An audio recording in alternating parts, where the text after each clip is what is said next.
سامعین نے کہا رب تعالیٰ کا ہم جتنا شکر ادا کریں کم ہے کہ اس نے ہمیں اشرف المخلوقات انسان پیدا کرا اور انسان بنا کے اپنے پیارے محبوب طالب و مطلوب آقا نامدار مدنی تاجدار تاجدار عرب و عجم فخر بنی آدم ہادی کل خیر رسول سید احمد مجتبی محمد مصطفیٰ صلی اللہ علیہ وسلم کی امت میں پیدا کرا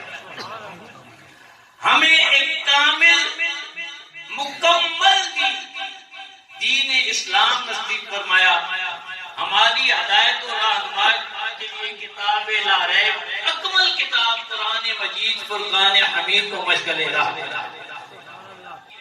کہ یہ بھی رب کا کرم ہے میں ہمیں اس خطہ زمین میں رکھا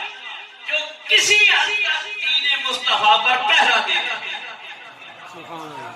کامل پہرا نہیں کہتا لیکن اس کے گزرے دور میں بھی باقیوں کی بنسبت جنہوں نے دین مصطفیٰ پر پہرا دیا ہمیں اس خطہ میں رکھا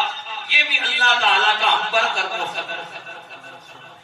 تو وہاں میں نے ایک بات عرض کی کہ یہ گزشتہ پورا سال ہمیں الکوہل جو ناپاک اس پر قوم نے لگا دیا ہمارے سائنسدانوں نے یہ کہا کہ بس سینیٹائزر لگا دو پھر کرونا آپ کے قریب نہیں آئے گا کل جمعے کو میں انڈیپینڈنٹ اخبار میں ان کی رپورٹ پڑھ رہا تھا یہ رپورٹ ہمارے سائنسدانوں کے نہیں جنہیں یہ ٹھنڈک سمجھتے ہیں نا امریکہ والوں کی ان کا ایک ڈپارٹمنٹ ہے سینٹر فور اسٹڈی وہاں پر وہ پوری ریسرچ کرتے ہیں ڈیزیز اسٹڈی پورا ایک سینٹر ہے ان کی رپورٹ یہ تھی کہ چھونے سے کرونا دوسروں کو نہیں لگتی ہمیں کہا سلام نہیں کرنا مسجد میں جانا تو پہلے ماسک پہننا کہ مسلح پر آپ کا ناک نہ لگ جائے ٹھیک ہے یہ پورا 1.5 سال یہ ریسرچ رہی مساجد بند کر دی گئی بیت اللہ بند کر دیا گیا طواف کعبہ بند کر دیا گیا مسجد نبوی بند کر دی گئی پاکستان میں زور لگانے والوں زور لگا دیا کہ یہاں بھی ہم کوئی ماحول کریٹ کریں لیکن شکر ہے کہ یہاں ہم زیادہ پڑھے ہوئے نہیں اور یہ پہاڑوں والوں کو میں ویسے ہی جو ہے نا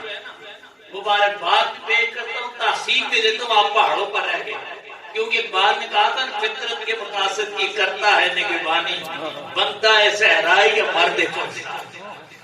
یہ پہاڑوں پر رہنے والوں نے پہرا دیا کہ ہمیں کرونا لگتا ہے لگنے جو ہم نے دین مصطفیٰ پر کام کرتا ٹھیک ہے یہ نہیں میں کہتا کہ میں اس کے خلاف میں خود مار سکتا ہوں کہ یہ سائنس کے خلاف ہے مدارس نہ یہ بالکل پروپیگنڈا ہے